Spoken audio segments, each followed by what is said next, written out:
ayın 1-nə qədər məni atacaqlar bayıra, 3 övladımdan qalacam bayıra qalası olacaq. Uşaqların üzünə vallahi utanıram çıxmağa. Gedib zibillikdən atılan o paltarlar var, gətirirəm anasına verirəm. Dedilər ki, şotki söküb aparırıq. İstəyirəm ki, mənim balalarım mənim kimi savadsız böyüməsinlər. Təqribən bir neçə ay öncə bizim meyxanaçı Mirzağa Kürdəmirli ilə bir müsahibəmiz yayımlanmışdı. Həmin müsahibədən sonra bir neçə şəxs bizim həm şəxsi telefonumuza, həm də videonun kommentlər hissəsinə Mirzağa Kürdəmirli ilə bağlı bəzi məlumatlar yazdılar. Kimisi onu sosial şəbəkələrdə videolar paylaşdığını, kimisi isə tanıdığını və s. kimi mesajlar gəlmişdi. Və elə bu ərəfələrdə bir neçə gün öncə xəbər tutdum ki, elə Mirzağa Kürdəmirlini qaldığı mənzildən çölə atmaq istəyirlər. Yəni mənzilin kirayə haqqını ödəyə bilmədiyinə görə mənzil sahibi onu ailəsi ilə birlikdə evdən çölə atmaq istəyir. Elə həm yayılan söz-söhbətlərə, həm də onun hazırki vəziyyəti ilə bağlı bir reportaj hazırlamağa qərar aldıq. Hazırda onun olduğu mənzildəyik və evə daxil olacağıq.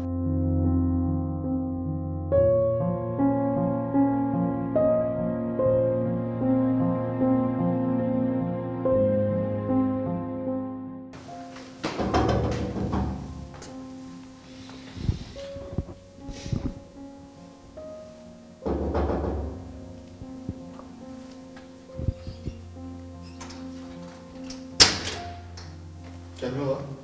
Buyurun. Hoş gəlmisiniz. Çox sağ olun. Çox sağ olun. Hoş gəlmisiniz.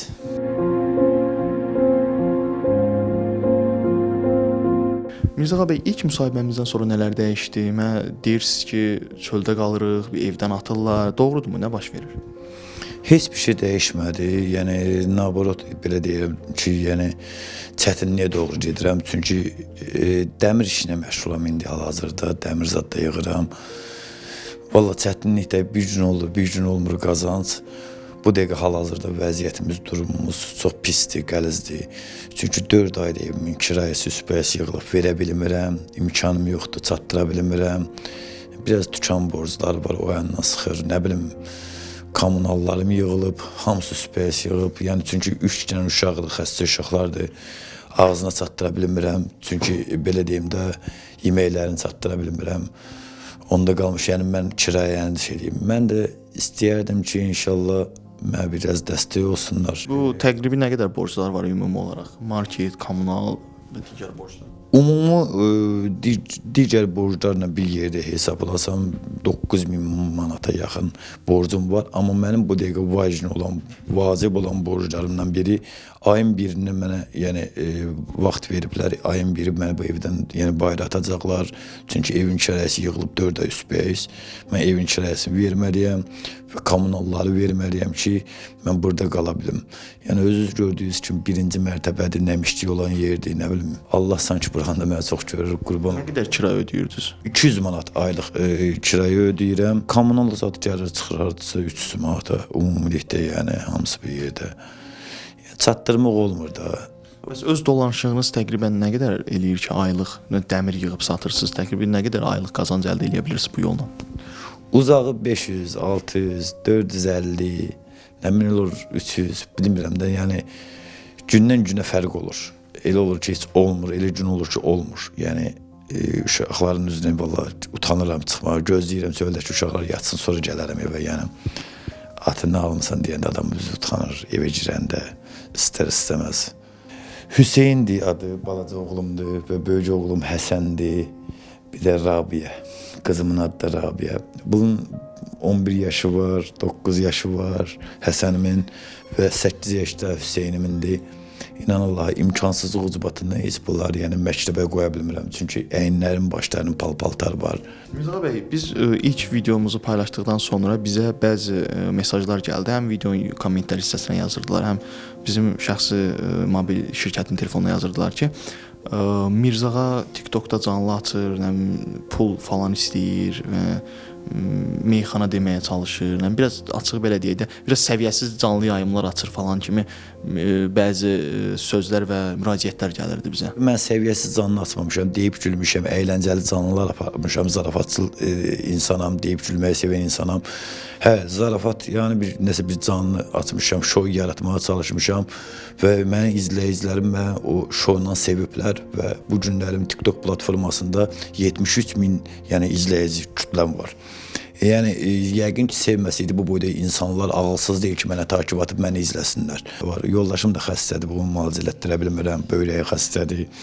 Uşağım yəni xəstəliyi var, ayağında problem var. 5 addım atır, 3 addımda yıxılır. Yəni bu da xəstədir.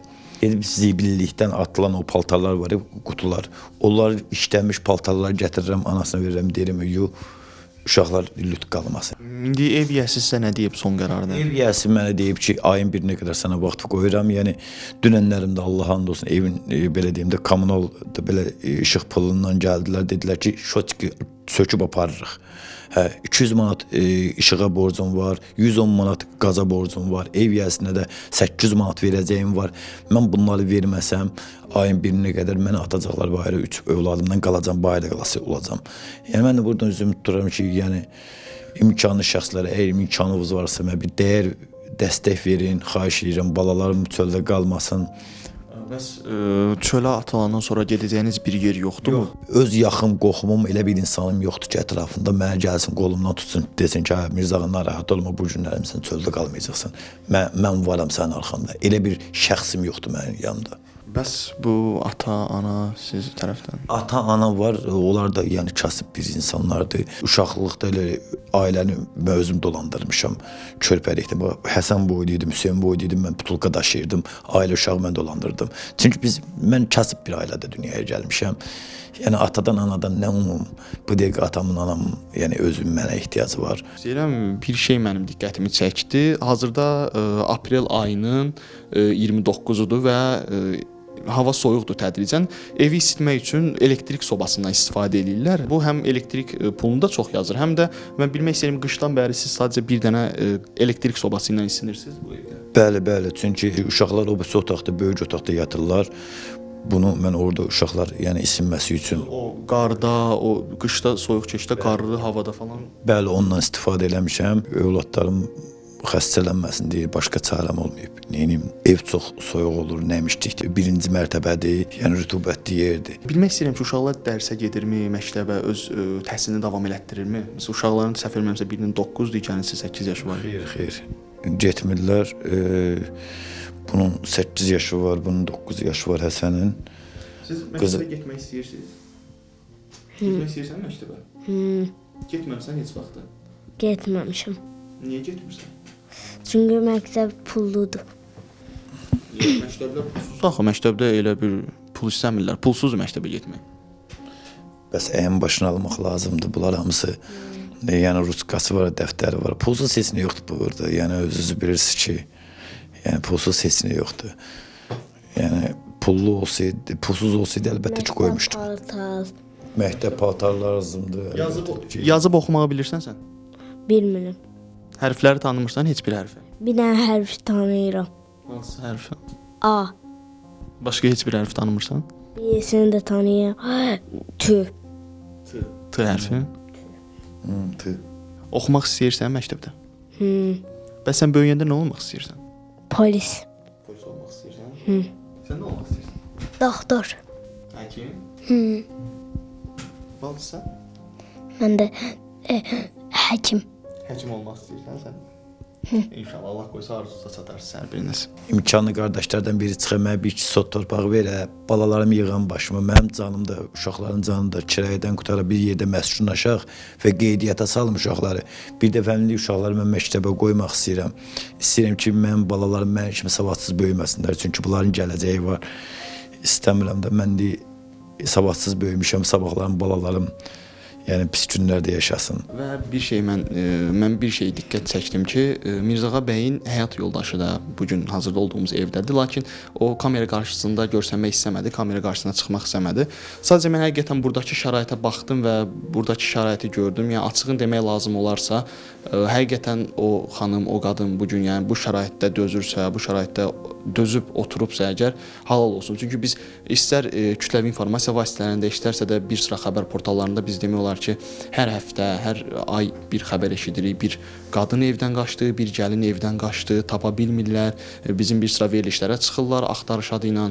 Bunların çox şahid olub və mən həqiqətən də həmin xanımla birbaşa danışıb ünsiyyət qura bilməsəm də, mən buradan ona halal olsun demək istəyirəm. Neçə ildir evlisiniz ümumiyyətlə? 12 ildir evliyik. Bu maddi sıxıntılardır, yəni Allahın imtahanıdır. Bundan hər adam keçə bilmir, imanlı şəxslər keçər. Allah canı sağ eləsin, o da mənə səbir edib, mənim kasıbçılığıma görə, nə bilim, övladlarıma görə. Allahın olsun, belə deyərdim ki, ən yaxşı kirayə qaldığımız məkan buradır da, yəni. Başa hətta bundan da bərbad yerlərdə. Çox bərbad yerlərdə qalmışıq. Bundan da bərbad yerlərdə, yəni ən yaxşısı toy getməli budur da, yəni. Bir otaqlı yerdə qalırdıq, dar bir yerdə, Allahın olsun, heç fırlana bilmirdin evin içində. Yəni o dərəcədə. Nə bilim, bağ evi olan insanlar, axıran istəyirlər, ora axıranət eləmək istəyən bir ailə axtarırlar.